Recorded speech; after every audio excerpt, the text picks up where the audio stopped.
Welcome back to Vintage Diamonds.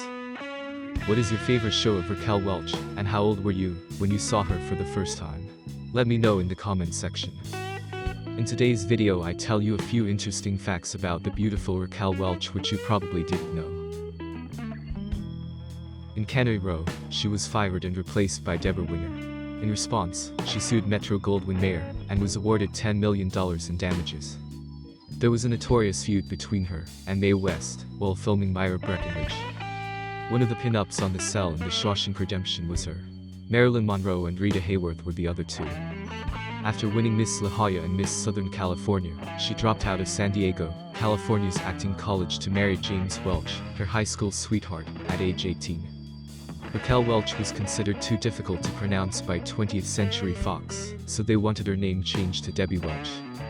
She has been the celebrity spokesperson for Foster Grant Sunglasses since the 1960s. Hammer Films planned a vehicle for Welch after she starred in 1 Million Years BC, a biopic about 18th century pirate Anne Bonny, the true story of Anne Bonny who slashed her way to fame and fortune alongside the most dreaded scourges of the Caribbean. The film was canned for financial reasons. In the remaining poster artwork, Welch is shown holding a pistol and a cutlass, very scantily clad. In the late 1960s, she was partly responsible for ending Hollywood's promotion of the blonde bombshell. The impressive figure of her body gives the impression that she is rather tall and statuesque. It turns out she is a little under 5 feet 6 inches tall. She kicks men in the groin in 15 films, more than any other actress living today. Raquel Welch once said, "There was this perception about, she's just a sex bot. She's just a body. She probably can't walk and chew gum at the same time." In my first couple of movies, I had no dialogue. It was frustrating. And then I started to realize that it came with the territory. Look at somebody like Marilyn Monroe. I always wondered why she seemed so unhappy. Everybody worshipped her, and she was so extraordinary and hypnotic on screen. But they never nominated her for any of her musicals or comedies, as good as she was. Because for some reason, somebody with her sex appeal, her indescribable attraction, is rarely taken seriously. Hollywood doesn't honor comedy, and it doesn't honor sex appeal. And they definitely don't give awards to either of them. So you always feel a little insecure. In 1981, she played the title role in Woman of the Year on Broadway, receiving praise for following Lauren Bacall. Welch appeared in 1982's Western television film The Legend of Walks Far Woman. She was considered alongside Elizabeth Taylor and Sophia Loren for the role of Alexis Carrington on the ABC primetime drama Dynasty, which began in 1981, before the producers chose Joan Collins. Several weeks into filming, she was abruptly fired by the producers of the 1982 adaptation of John Steinbeck's Canary Row. Deborah Winger was substituted for her, since she refused to attend early morning rehearsals as required by her contract. MGM was sued by Welch for breach of contract. During her testimony, studio executives claimed that Welch was going through with the trial because she was an actress over 40, and generally actresses in that age range cannot find roles.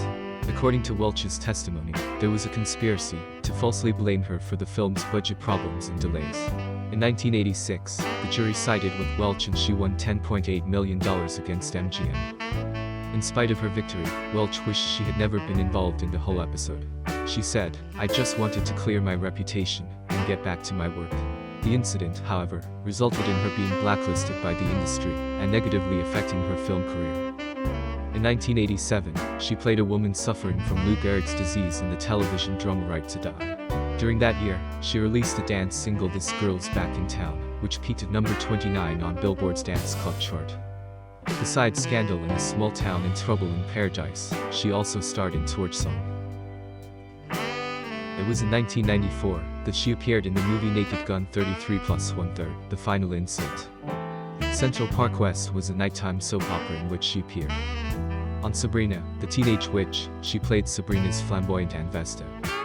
After Julie Andrews and Liza Minnelli in the title role, Welch starred on Broadway in Victor Victoria in 1997. Welch also appeared in the Seinfeld episode The Summer of George that year, in which she portrayed a highly temperamental version of herself, assaulting Kramer and Elaine, the former because he fired her from an acting gig and the latter because she thought Elaine was mocking her. Against Reese Witherspoon, she played supporting roles in Legally Blonde and Tortilla Soup in 2001. In 2002, she starred in the PBS television series American Family, which focused on an East Los Angeles Mexican-American family. After that, she starred in Forget About It. Additionally, she appeared in Welcome to the Captain, a CBS television program that premiered on February 4, 2008. She appeared in The Ultimate Legacy in 2015.